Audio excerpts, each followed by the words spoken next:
Shalom, selamat pagi Bapak Ibu, saudara jemaat GSCA Peniel serta GSCA Anugerah Cabang Kemendung dimanapun Bapak Ibu berada. Saya percaya Bapak Ibu ada dalam keadaan sehat-sehat karena terpelihara oleh kasih kemurahan Tuhan Yesus Kristus. Bertemu lagi dengan saya dalam Mimbar Gemar Online edisi tanggal 10 April tahun 2024.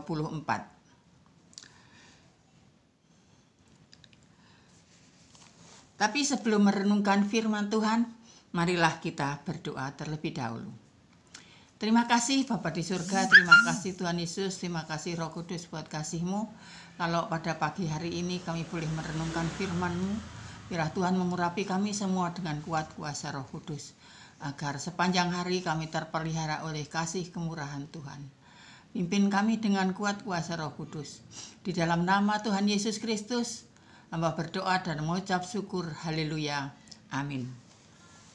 Bapak Ibu, saudara-saudara yang dikasihi Tuhan Yesus, jadwal pembacaan kita hari ini terambil dari surat 2 Korintus pasal yang kedua.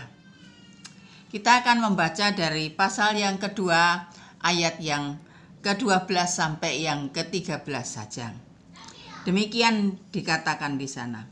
Ayat 12. Ketika aku tiba di Troas untuk memberitakan Injil Kristus, aku dapati bahwa Tuhan telah membuka jalan untuk pekerjaan di sana. 13. Tetapi aku tidak merasa tenang karena aku tidak menjumpai saudaraku Titus. Sebab itu aku minta diri dan berangkat ke Makedonia. Tema pembacaan kita pada hari ini ialah kesetiaan atau kemenangan di dalam menghadapi tantangan, yaitu Paulus sebagai pelayan Tuhan. Bapak Ibu, saudara-saudara yang dikasihi Tuhan Yesus Kristus. Alkisah dalam pasal 1 ayat yang ke-8 sampai yang ke-10. Sekarang diteruskan ketika Paulus memutuskan untuk tidak pergi ke Korintus. Dan sebagai gantinya, ia menulis surat yang keras. Itu dituliskan di dalam ayat yang ketiga dan yang keempat. Ia minta Titus untuk melaporkan tanggapan orang-orang Korintus. Paulus bergerak ke utara, ke Troas. Itu bisa kita lihat di Kisah Para Rasul ayat pasal yang ke-20, ayat yang pertama kita akan membacanya. Demikian dikatakan, setelah reda keributan itu, Paulus memanggil murid-murid dan menguatkan hati mereka, dan sesudah minta diri, ia berangkat ke Makedonia.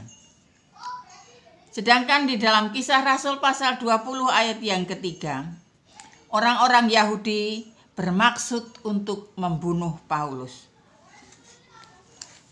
Bapak Ibu, saudara-saudara yang dikasihi Tuhan Yesus Kristus. Dari hal ini kita bisa melihat kesulitan dan penderitaan Paulus.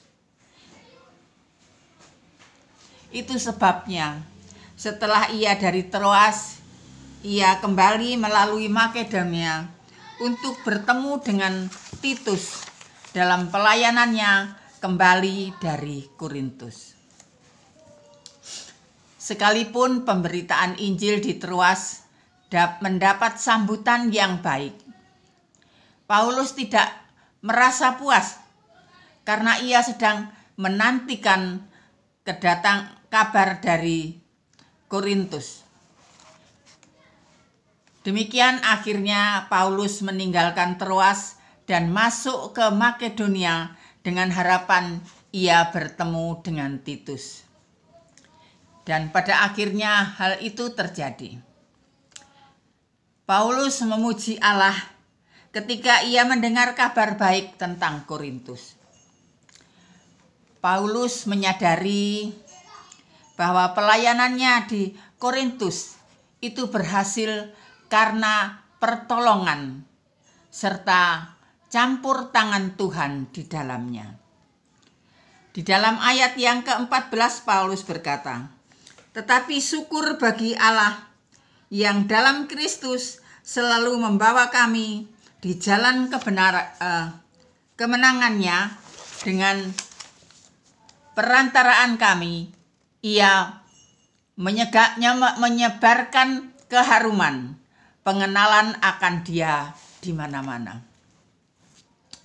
Bapak Ibu yang kekasih di dalam Tuhan Yesus Kristus, dalam pelayanannya Paulus sangat menyadari bahwa dalam setiap hal Allah selalu menyertai dan memimpin dia.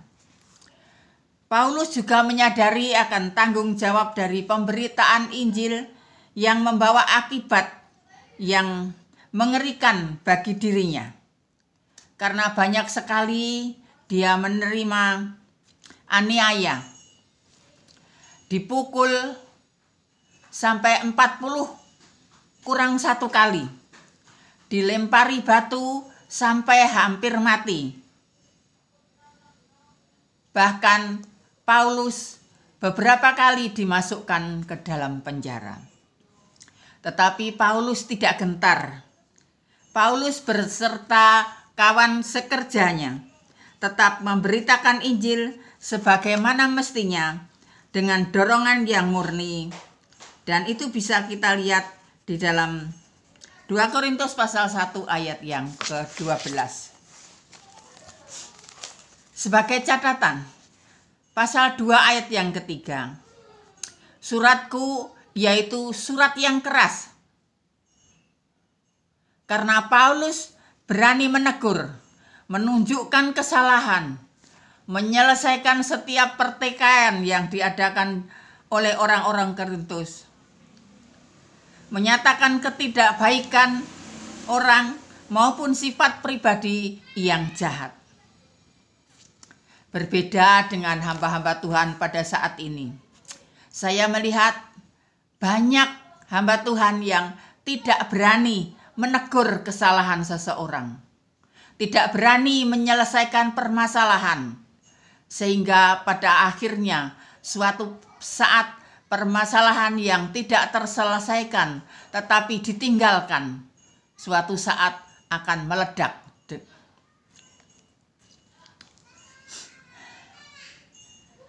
Tetapi di dalam ayat yang ke-13, Titus disebut sampai 9 kali dalam 2 Korintus. Ia dipuji karena kesetiaannya, karena kegigihannya.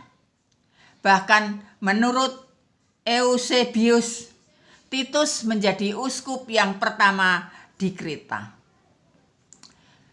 Meskipun Titus masih muda, tetapi perlu diperhitungkan akan keberanian Titus di dalam pelayanannya yang penuh dengan tantangan. Bapak, Ibu, saudara-saudara yang dikasihi Tuhan, dari surat-surat Paulus dapat dilihat betapa banyak penderitaan Paulus dalam pelayanannya. Tapi Paulus tetap semangat karena Paulus sudah mengenal akan kebenaran Tuhan yang telah mengubah dan menyelamatkan dirinya dari kebinasaan. Bahkan Paulus berani menyatakan bahwa apa yang dulu ia terima itu sebagai sampah yang tidak berarti. Itu dia katakan setelah ia mengenal kebenaran Tuhan. Oleh sebab itu, marilah kita teladani pelayanan Paulus yang luar biasa, yang dilakukan dengan pertolongan dan pimpinan Roh Kudus, yang memampukan kita dapat melayani dengan kerendahan hati dan dengan keikhlasan hati, dengan sepenuh hati untuk hormat serta kemuliaan nama Tuhan. Karena tanpa kerendahan hati, kita tidak dapat melayani Tuhan dengan tulus. Dengan kerendahan hati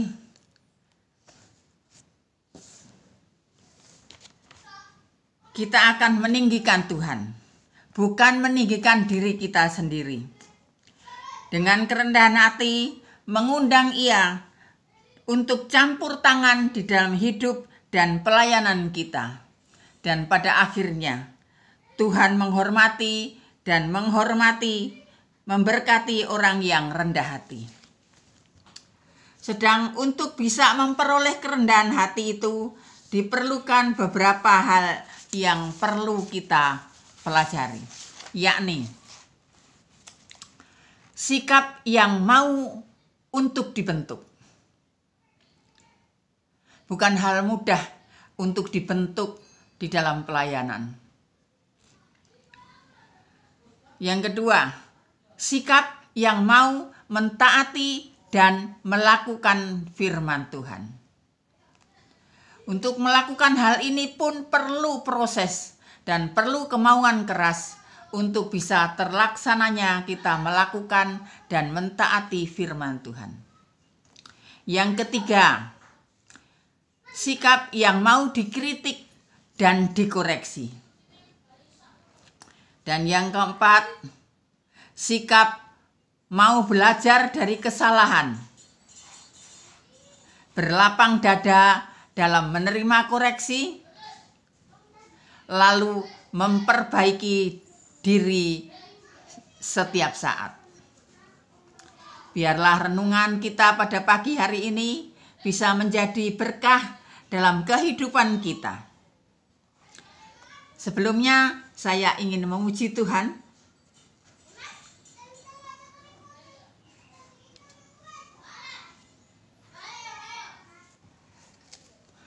Apakah kau mau jadi pemenang,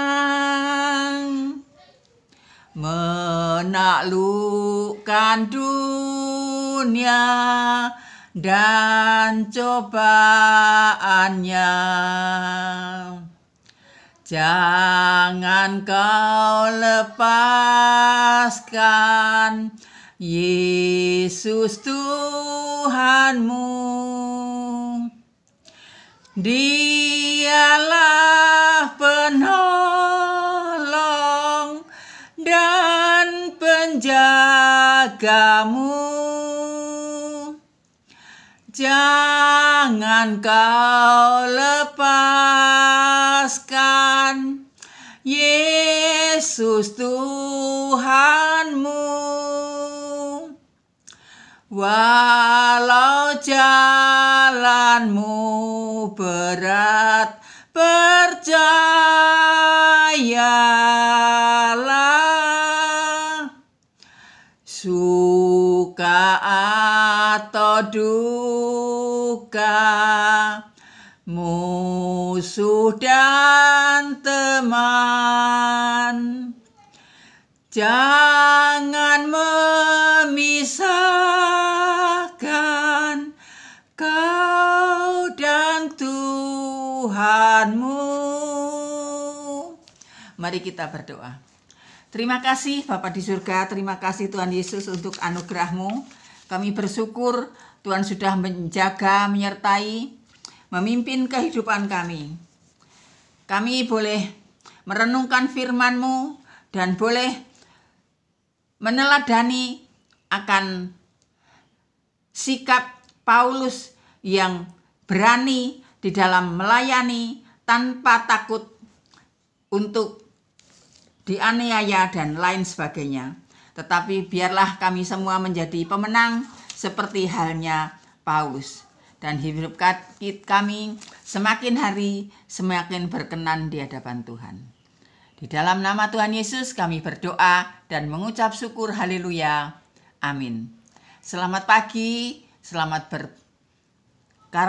beraktivitas, dan selamat bergemar. Tuhan Yesus memberkati.